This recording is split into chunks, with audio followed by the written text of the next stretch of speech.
Magandang araw mga kabubbles. Narito ang latest news ngayon sa PBA. Junmar Fajardo pinagtanggol si Coach Leo Austria sa mga bashers niya. At SMB malaki ang nakuhang bonus kay Boss RSA sa kanilang championship.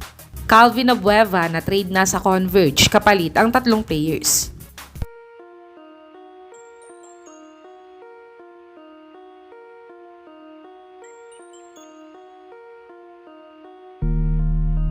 Ang SMB nga ay may 12 times PBA championship na sa Philippine Cup. At si Coach Leo Austria ang isang dahilan dito dahil 8-0 na din ang record niya bilang head coach ng SMB sa Philippine Cup.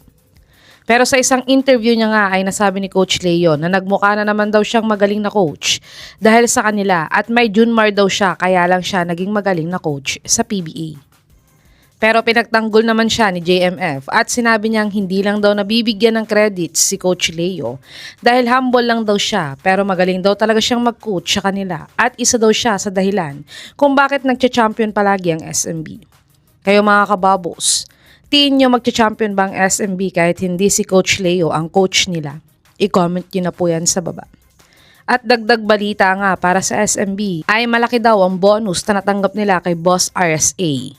Sa pagkapanalo nga nila ngayong Philippine Cup ay na-defend nga ng SMB ang title nila ngayong conference.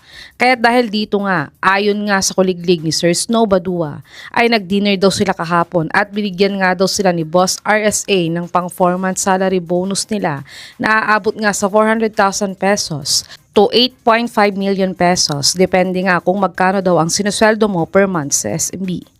Kaya't congrats nga sa SMB team at deserve nila ang bonus na binigay ni Boss Ramon Ang sa kanila. Dumako naman tayo sa balitang na trade na daw si The Beast sa Converge. Si The Beast nga ay ilang beses nang nagpaparinig sa social media na gusto niya nang matrade after ng Philippine Cup. Ito ay matapos ngang hindi makapasok sa PBA playoffs ang team niya. Dahil gusto nga ni The Beast na makapag-champion pa bago siya magretiro sa PBA.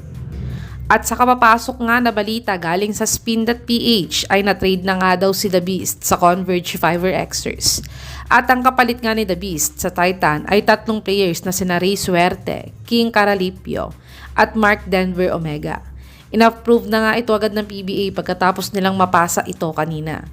Sa tingin niyo mga kababos, magiging game changer na ba si The Beast ngayon na napunta na siya sa Converge? I-comment niyo na po yan sa baba.